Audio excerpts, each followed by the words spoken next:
I just would like to thank at this point William Ong and the Pearl Foundation for ensuring through these awards that the Chinese community receives some recognition for all it does in playing its part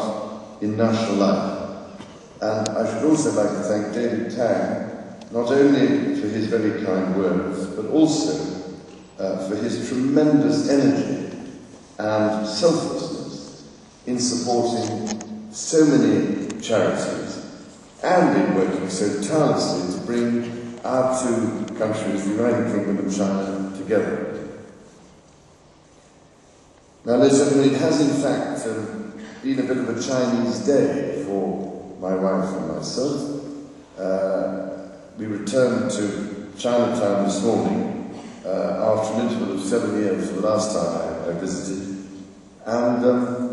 I was struck not only by the enthusiasm and vitality of the people who work there,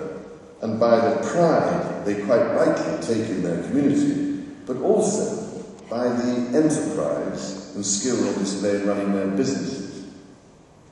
China and the United Kingdom will continue to work increasingly closely in the years ahead, not least with the transfer of the Olympic Games from Beijing to London. And I'm pleased to say that over the last year or so, I have established a number of charitable initiatives in partnership with some generous-hearted Chinese people to encourage our two great countries to work together and learn from each other.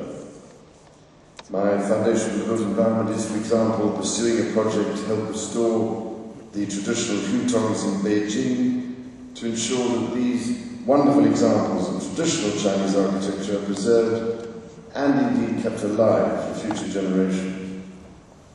And earlier today in Jerry Street, I was able to see the beautifully crafted stone pots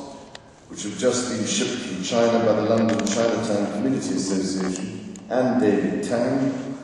a marvellous example of high-quality Chinese craftsmanship providing a real enhancement to the heart of Chinatown. And continuing this process of enhancement, my foundation will work with Westminster City Council and the London Chinatown Association to find ways to build on this and other recent improvements to Chinatown by encouraging the use of traditional Chinese architectural practices and by drawing on the expertise and skill of craftsmen in China and the United Kingdom to help Chinatown to become more authentically Chinese. So, ladies and gentlemen, perhaps on this occasion I could just finish by saying how pleased I am to be here with all of you, and particularly with the English Chamber Orchestra, with which I've been patient for some 30 years, believe it or not, and to congratulate most warmly the winners of this night's awards, and to give my best wishes and thanks to the Pearl Foundation and its sponsors, and to all of you, ladies and gentlemen. Thank you.